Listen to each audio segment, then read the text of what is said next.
Hi, so today I am going to explaining about the human heart. जो हमारा heart होता है वो 4 चैम्बर्ड का होता है। एंड जब हम जब हम मदर के वॉम में रहते हैं तो हमारे 4 चैम्बर्ड हार्ट में 4 चैम्बर्ड हार्ट कैसे बनता है। Right atrium, right ventricle, left atrium and left ventricle. तो हमारा हार्ट जो है 4 पार्ट्स में डिवाइडेड रहता है। जो राइट साइड में जो चैम्बर्स प्रेजेंट होते हैं उन्हें right atrium and right ventricle बोलते हैं। एंड जो लेफ़्ट साइड में जो प्रेजेंट रहता है उसे लेफ़्ट एट्रियम और लेफ़्ट वेंट्रिकल बोलते हैं।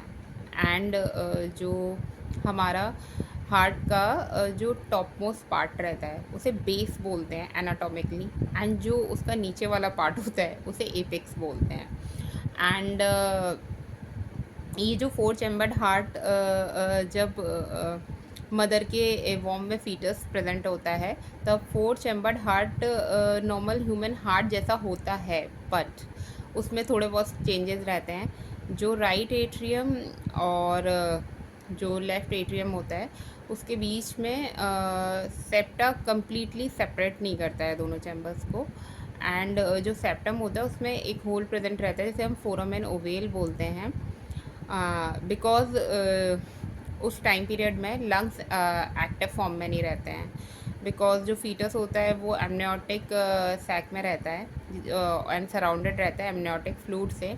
अगर लंग्स के थ्रू ब्लड का ऑक्सीजनेशन होगा तो ऑब्वियस सी बात है बॉडी में पानी भर जाएगा। ये नॉर्मल मैकेनिज़्म है बॉडी का।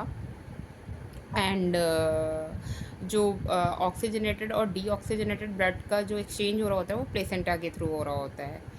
तो सबको पता है placenta is a connection between mother and foetus for exchange of food, for exchange of oxygenated and deoxygenated blood supply. And जो right ventricle and left ventricle जो होते हैं वो कनेक्टेड रहते हैं पल्मोनरी आर्टरी एंड एओर्टा से। तो जो पल्मोनरी आर्टरी और एओर्टा जो होती है वो भी कम्प्लीटली सेपरेटेड नहीं रहती हैं, वो कनेक्टेड रहती हैं डक्टस आर्टरियोसिस के थ्रू। तो जब बेबी का बर्थ हो जाता है तो after a week foramen ovale and ductus arteriosus close हो जाती है। और अगर ये नहीं क्लोज होते हैं विद इन अ वीक और after some time then it considered as a congenital disorder of heart। And foramen ovale अगर क्लोज नहीं होता है तो उसे हम बोलते हैं पेटेंट फोरामेन ओवेल। और अगर डक्टस आर्टरियोसिस क्लोज नहीं होती है तो हम उसे पेटेंट डक्टस आर्टरियोसिस बोलते हैं।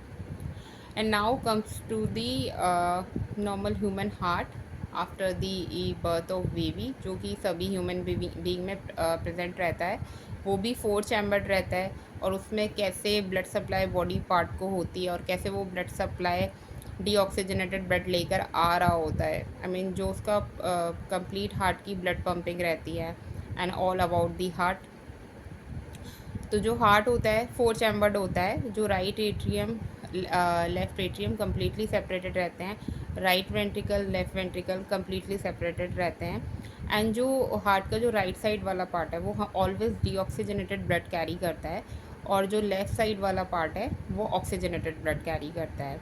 एंड जो राइट एट्रियम जो है उसमें जो ब्लड सप्लाई आती है जो हमारा right atrium and left atrium है उसमें बॉडी से ब्लड सप्लाई आ रही होती है। And right ventricle and left ventricle body को ब्लड सप्लाई प्रोवाइड करा रहा होता है। एंड जो हार्ट में जो पंपिंग होती है right atrium and left atrium की साइमल्टेनियसली होती है और right ventricle and left ventricle की भी पंपिंग साइमल्टेनियसली होती है। तो जो हमारा राइट एट्रियम होता है वो डीऑक्सीजनेटेड ब्लड कैरी करता है। तो राइट एट्रियम को जो डीऑक्सीजनेटेड ब्लड की सप्लाई होती है वो superior vena cava and inferior vena cava के थ्रू होती है।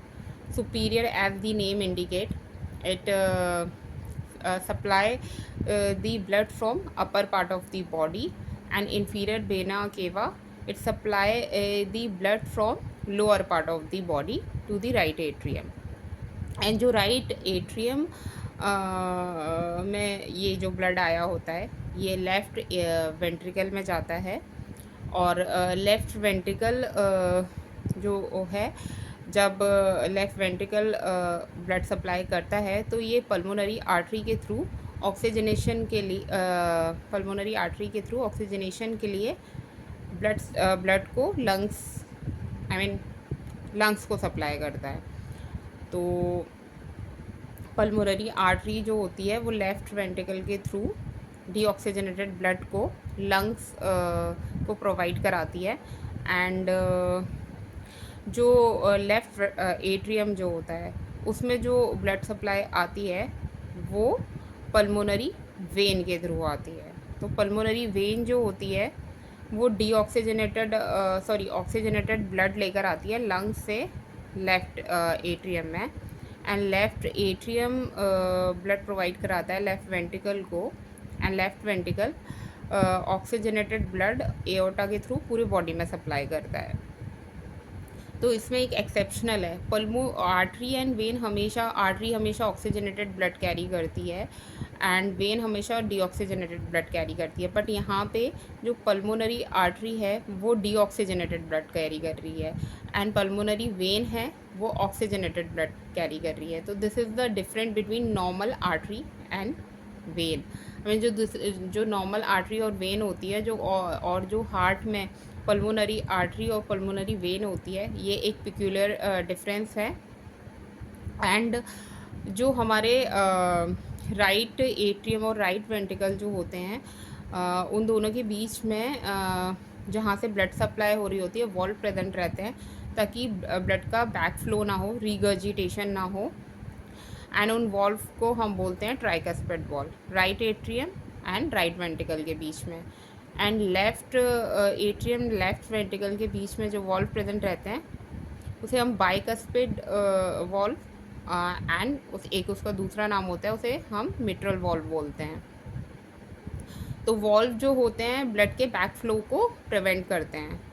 एंड जो पल्मोनरी आर्टरी एंड एओर्टा होती है, जहाँ से वेंट्रिकल ब्लड सप्लाई कर रहा होता है जिस होल के थ्रू, वहाँ पर भी वॉल्व प्रेजेंट रहते हैं, pulmonary artery valve and aortic valve, so that blood का बैक फ्लो ना हो पाए। एंड जो वेंट्रिकल्स की जो वॉल होती हैं इन कंपैरिजन ऑफ एट्रियम के ज़्यादा स्ट्रॉन्ग होती हैं, बिकॉज उसे बॉडी पार्ट में ब्लड सप्लाई करना होता है।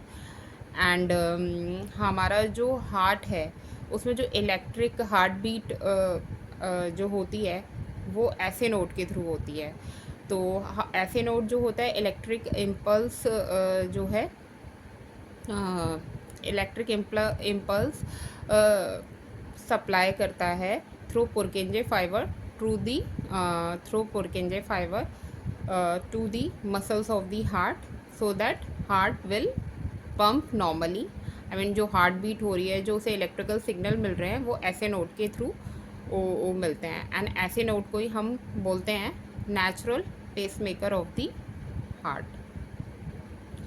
So this is all about the heart. और मैंने ऑलरेडी मेंशन किया है जो एनाटॉमिकली हार्ट के अपर पार्ट को हम बेस बोलते हैं, एंड जो उसका जो हार्ट का जो लोअर पार्ट होता है उसे हम एपेक्स बोलते हैं। Okay, and this is all about the human heart and pumping of blood inside the pumping of blood through the heart to whole part of our body. So this is all about the heart pumping. That's it.